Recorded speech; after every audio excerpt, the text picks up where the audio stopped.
در قرآن الله تعالی فقط دو چیز را شفا گفته است.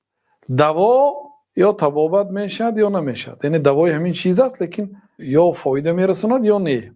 اما شفا او فایده میرساند. در قرآن دو چیز الله تعالی شفا گفته است. یکی قرآن و ننزل من القرآن ما هو شفاء. ما قرآن نازل کردیم، قرآن شفا است. و دومینش یخرج من بطونها شراب مختلف الوان فیه شفاء للناس. عسل تازه. در همین مناسبت به عسل فروشا یا نصیحت میکنیم که برادرای عزیزی که عسل میفروشید هیچگاه عسل به شکر، یعنی به زنبوراتون شکر ندهید.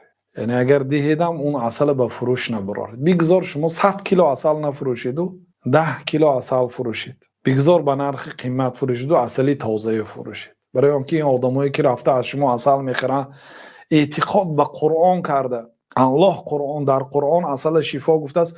رفته از شما عسل میخوره که شفا نمیشه، چون که عسل نمیشه شکر است. شکر ضرر دارد.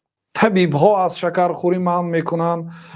در مثلا ترینرهایی که در سپورت زال تعلیمی مشق میتین شکر نخور میگن. با بسیار بیماری ها توصیه میتین که شکر استفاده نبر. الله تعالی عسل شفا گفته است. شما با شکر میدید و نصف شکر است یا 10% اقل شکر است. بنابراین کارایی نکنید.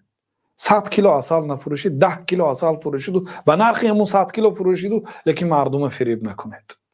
عسلی تازه فروشید. یک تاجیک عسلبان زنبوربان به یک زنبوربان عرب و میخورد، میگوید که مقصد شما عسل شکر چقدر میتیتون؟ میگوید به اون عرب میگوید که شکر برای چی شکر دهیم؟ میگوید با زنبور در زمستان چی میتی؟ در جاهای ما گل نیست. میگوید در زمستان شکر میتیم. بود حیران میشه، یعنی یکم بار میشنود.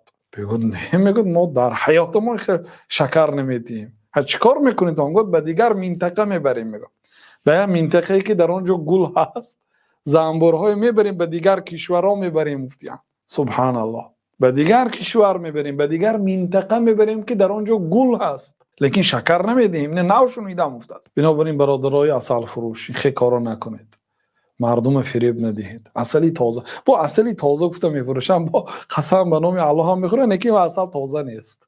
ما نتیم مردم عسلی تازه خورد و خیر یک بیمارها شفا یابد. الله تعالی عسل شفا گفته است، عسل تازه نمییابید. قسم به نام الله همین عسل تازه میگه 10% اقل شکرش است.